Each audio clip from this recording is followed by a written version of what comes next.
ആദ്യമായിട്ട് നിങ്ങളെപ്പോലെ മിക്കവാറും എല്ലാവരെയും പോലെ തന്നെ ഒരു സാധാരണത്തെ ഒരു ഫാമിലിയിൽ എസ് എസ് എൽ സി കഴിഞ്ഞ് പ്രീ ഡിഗ്രി +2 ഇല്ലായിരുന്നു അന്ന്. നമ്മളൊക്കെ പഠിക്കുന്ന സമയത്ത് പ്രീ ഡിഗ്രി ആയിരുന്നു. അത് കഴിഞ്ഞ് ഏതെങ്കിലും ഒരു ഡിഗ്രി, അങ്ങനെ മുമ്പോട്ട് പോകുന്ന ഒരു കുടുംബം. മെറിറ്റിൽ ജോലി വേണം, അല്ലാതെ ഒരു മെറിറ്റ് അല്ലാതെ ഒരു ജോലി എടുത്ത് അത് ജീവിക്കുന്നത് കൊണ്ടൊരു കാര്യമില്ല എന്നൊരു തോന്നലിൽ നിന്നാണ് ഏതെങ്കിലും കോമ്പറ്റേറ്റീവ് എക്സാമിനേഷൻസിന് വേണ്ടി തയ്യാറെടുക്കുന്നത് ആയിരിക്കും നല്ലത് എന്ന ഒരു ചിന്ത വന്നു. അതിൻ്റെ കൂടെ ഞാൻ PG പഠിച്ചത് തിരുവനന്തപുരത്ത് മാറിവാന്യൂസ് കോളേജിലായിരുന്നു. അപ്പോൾ അവിടെ നമ്മൾ നാട്ടിൻപുറത്തുനിന്ന് മലയാളം മീഡിയത്തിൽ മാത്രം പഠിച്ച് അവിടെ ചെന്ന് ആദ്യത്തെയൊക്കെ ചില ക്ലാസ്സുകളിൽ പല പ്രൊഫസർമാരും പറയുന്ന ഇംഗ്ലീഷ് പോലും മനസ്സിലാവില്ലായിരുന്നു. അപ്പോൾ അവിടെ കുറച്ചൊരു തിരുവനന്തപുരമാണ്, അത്യാവശ്യം പേര് കേട്ട, കോഴിക്കോട് ഫറൂഖ് കോളേജ് എന്നൊക്കെ പറയുന്നത് പോലെ തിരുവനന്തപുരത്ത് വളരെ മെറിറ്റോറിയസ് ആയിട്ടുള്ള സ്റ്റുഡൻസ് വരുന്ന, ഇപ്പോഴും ഓട്ടോണോമസ് കോളേജാണ്, ഒരു യൂണിവേഴ്സിറ്റി ആവാനുള്ള സാധ്യതകളും കാണുന്നുണ്ട്. ഒരുപാട് എക്സ്പോഷറുള്ള കുട്ടികൾ പഠിക്കുന്ന ഒരു സ്ഥലമായതുകൊണ്ട് തന്നെ അവിടെ ഒരുപാട് ഒരു പ്രത്യേക ഒരു ഗ്രൂപ്പ് അല്ലെങ്കിൽ ഒരു ക്ലബ്ബ് ആളുകൾ സിവിൽ സർവീസിനെ കുറിച്ചൊക്കെ സംസാരിക്കുമായിരുന്നു. അത് കേൾക്കുമ്പോഴും നമുക്കെപ്പോഴൊന്നും ഒരു ചിന്ത പോലും ഇല്ലായിരുന്നു. ഇവരൊക്കെ വലിയ ആളുകളാണ്, അവർ പറയുന്നൊരു കാര്യമാണ്, അതൊന്നും നമ്മൾ നോക്കിയിട്ട് കാര്യമില്ല, അതുകൊണ്ട് നമുക്ക് പറ്റിയ കാര്യമല്ല, അതുകൊണ്ട് നമ്മൾ അതിനൊന്നും ഇടപെടേണ്ടതില്ല എന്ന ഒരു തോന്നലിൽ ഒഴിവാക്കിയൊരു സമയമാണ്. പക്ഷേ എപ്പോഴും ഇങ്ങനെ ആളുകളത് സംസാരിക്കുന്നതിനെക്കുറിച്ച് ഉള്ള ഐഡിയകളൊക്കെ കേട്ടു. അതിനുശേഷമാണ് ഇങ്ങനെ ഒരു സിവിൽ സർവീസിനെ കുറിച്ച് തയ്യാറെടുക്കാം എന്ന ഒരു ചിന്ത വരികയും ആ സമയത്ത് കോഴിക്കോട് സിജി അവരുടെ ഒരു സിവിൽ സർവീസ് ഓറിയൻറ്റേഷൻ്റെ ഭാഗമായിട്ട് 2ാമത്തെയോ 3ാമത്തെയോ ഒരു ബാച്ചിൽ ഒരു 2-3 ആളുകളൊക്കെ ഇവിടെ നിന്ന് ഡൽഹിയിലേക്ക് അല്ലെങ്കിൽ അതുപോലത്തെ ഏതെങ്കിലും സ്ഥലത്തേക്ക് മോട്ടിവേറ്റ് ചെയ്ത് പറഞ്ഞേക്കുന്ന ഒരു പരിപാടി ഉണ്ടായിരുന്നു. അപ്പോൾ അവരുടെ ഒരു ചെറിയ ഓറിയൻറ്റേഷൻ പ്രോഗ്രാം, ചെറിയ തോതിലുള്ള ക്ലാസ്സുകളൊക്കെ കൊടുക്കുന്ന ഒരു പരിപാടി, അതിന് എവിടെയോ ഒരു പേപ്പറിൽ എവിടെയോ കണ്ടു പോയി നോക്കിയതാണ്.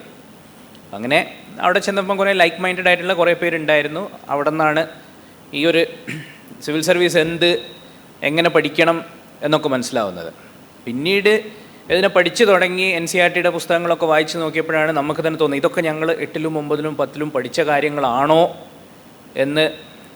I am sure many of you will be going through the same feeling now. എങ്ങനെയാണ് പഠിക്കേണ്ടത് എന്നതിനെക്കുറിച്ചൊക്കെ ഒരുപാട് കാര്യങ്ങൾ പിന്നീട് നമുക്ക് മനസ്സിലാവും.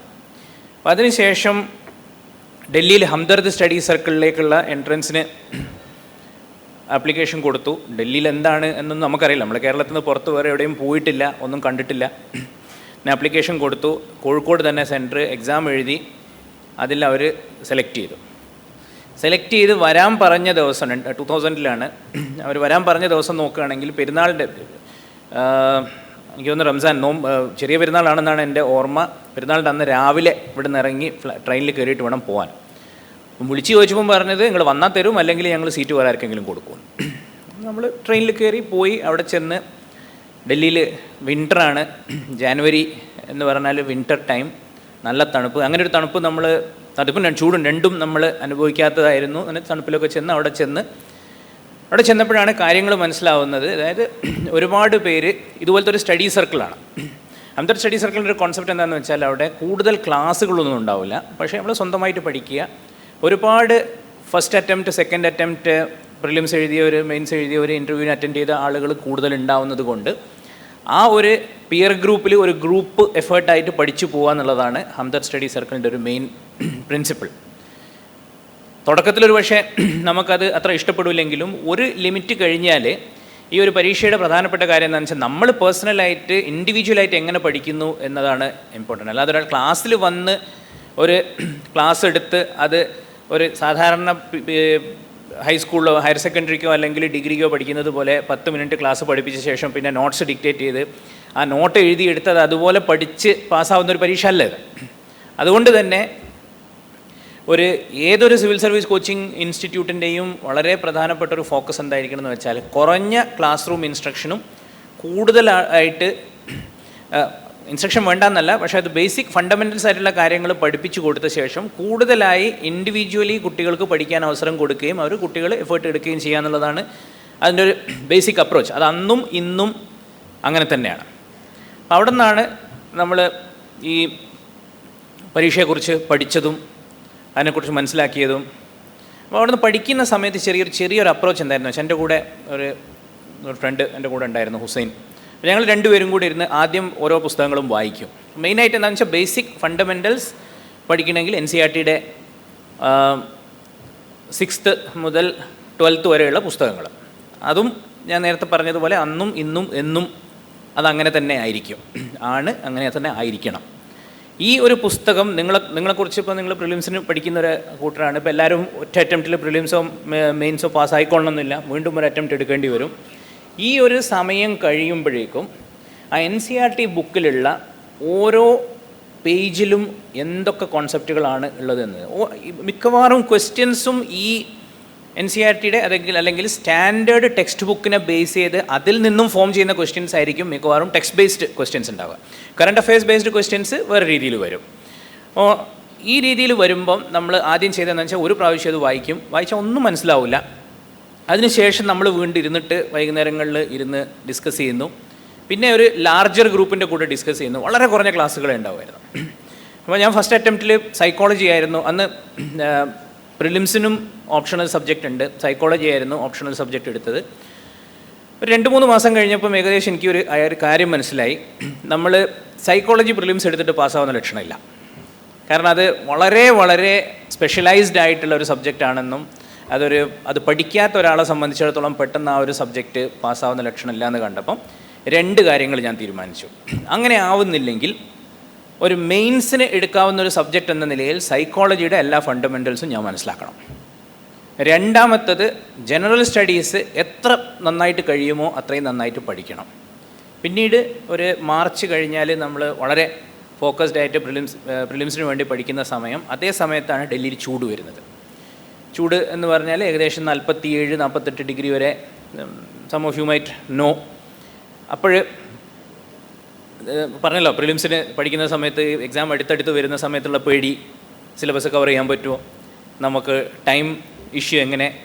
ഇപ്പം നിങ്ങൾക്ക് ഒരു പ്രശ്നം കൂടിയുള്ളത് നമ്മൾ പഠിക്കുന്ന കാലത്ത് ഇല്ലാത്ത നിങ്ങൾക്ക് ഇപ്പോഴൊരു പ്രശ്നം നെഗറ്റീവ് മാർക്കിങ്.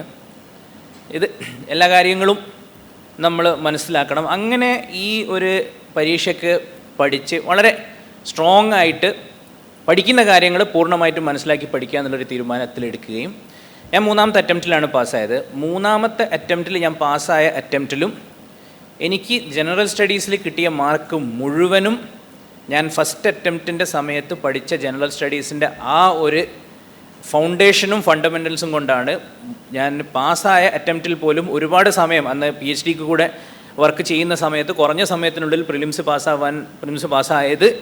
ഒരു 90% പ്രിലിംസിൻ്റെ ക്വസ്റ്റ്യൻസും അറ്റൻഡ് ചെയ്തത് ഫസ്റ്റ് അറ്റംപ്റ്റിൽ 2000 ഫസ്റ്റ് അറ്റംപ്റ്റിൽ നമ്മൾ പഠിച്ച ജനറൽ സ്റ്റഡീസാണ്. വന്ന് എന്നോട് ഒരു സീനിയറായ ഒരാൾ പറഞ്ഞതിപ്പോഴും എനിക്ക് ഓർമ്മയുണ്ട്, first attempt is the best attempt. Clear ചെയ്തിട്ടില്ലെങ്കിൽ പോലും നമ്മളുടെ ഫണ്ടമെൻ്റൽസും ഫൗണ്ടേഷൻസും എത്രത്തോളം നന്നാവുന്നു എന്നത് ആ ഒരു അറ്റംപ്റ്റ് തീരുമാനിക്കും. അത് the most motivated, especially when you are in A group, you are in N institute which is more dedicated for the preparation of the civil services, then if you are in that kind of a peer group where your motivation levels are the highest, that is the time you should be basically focusing on your fundamentals. That's the first point. രണ്ടാമത്തെ കാര്യം, അന്ന് ഞാൻ ആ രീതിയിൽ psychology പഠിക്കുകയും വളരെ detail ആയിട്ട് in-depth ആയിട്ട് സൈക്കോളജി പഠിക്കുകയും ഓഫ് കോഴ്സ് പ്രിലിംസ് പാസ്സായില്ല. രണ്ടാമത്തെ തവണ ഞാൻ സബ്ജക്റ്റ് മാറ്റി പബ്ലിക് അഡ്മിനിസ്ട്രേഷൻ എടുത്തിട്ട് പ്രിലിംസ് എഴുതി. ആ പ്രാവശ്യം പാസ്സായി. മെയിൻസ് എഴുതിയപ്പം സൈക്കോളജി അതുവരെ വന്ന രീതിയിലല്ലാതെ വളരെ പാറ്റേൺ ചേഞ്ച് ആയിട്ടുള്ള ഒരു ക്വസ്റ്റ്യൻ പേപ്പറായിരുന്നു ആ പ്രാവശ്യത്തെ മെയിൻസിൻ്റെ സൈക്കോളജി പേപ്പർ. സാധാരണ 300 മാർക്കിൽ 140 to 150 average mark, 140, 150, 155, 160 average mark വരുന്ന ഒരു ട്രെൻഡ് ഉണ്ടായിരുന്ന സമയത്ത് ഈ ഒരു പേപ്പർ വരികയും, since I have studied it for the prelims perspective, I could score about 183 mark while all the well known people could reach only up to 130, 120, 130. So ഞാനിത് പറയാൻ കാരണം എന്ന് വെച്ചാൽ ഫസ്റ്റ് അറ്റംപ്റ്റിൽ ചെയ്ത 2 കാര്യങ്ങൾ എന്നെ ഹെൽപ്പ് ചെയ്തതെന്ന് വെച്ചാൽ, ഒന്ന് ഈ വളരെ ഫോക്കസ്ഡായി വീണ്ടും വീണ്ടും വായിക്കുകയും ഡിസ്കസ് ചെയ്യുകയും ചെയ്യുന്ന ഈ ഒരു general studies in the approach has helped me in all my 3 attempts. രണ്ടാമത് അന്ന് ഞാൻ ആ സൈക്കോളജി വളരെ ഫോക്കസ്ഡ് ആയിട്ട് പ്രിലിംസിന് പാസ്സാവൂല എന്നൊരു തോന്നലുണ്ടായിട്ട് പോലും you should not give up, and even if you have realized that okay, this is not going to be my best attempt, but you should make the best use of whatever opportunity has been presented to you. Second attempt, I was not expecting a call to clear prelims. This is one trend I should tell you. If you go to some of the big places, there will be lot of people who will tell that I am doing this, I have done like this, I have studied like this, I did this, I am going to get this much marks. And there are a lot of people whom you can see outside your exam center who will tell you that out of 100 questions I have done 90 pakka. No question about it, no doubt about it. Maybe another 7 I may get it right. 3 I know I have not done. അങ്ങനെ പറഞ്ഞ മുഴുവൻ ആൾക്കാരും പാസ്സായില്ല. So once you get out of the examination hall and I heard all these stories, I was so sure that I will not clear prelims, because 120 questions, out of 120 questions, I was sure of about 58. So then somebody told me that if you attempt your main prelims examination, come back without referring any textbook or any study material. If you say that 60 questions, that is 50% of the questions, I am so sure that I have done well, without referring to any material from your memory, then you have a hope and you will get through. Somebody told me that. One of my friend, Imad, Karanagapalli, so Imad told him, Jaffer, you can't predict anything. So you be prepared that you may get qualified and you start preparing for your second optional. So finally when the result came, all those people who did 15 out of 120 could not qualify, and person who was so sure of 57 out of 120 qualified. So why I am saying this is, you should not be looking at what others talk about, how they have performed. Of course, you need others for discussion, you need others for your peer group, peer learning, but you should not be judging your performance by what others are telling you about their performance.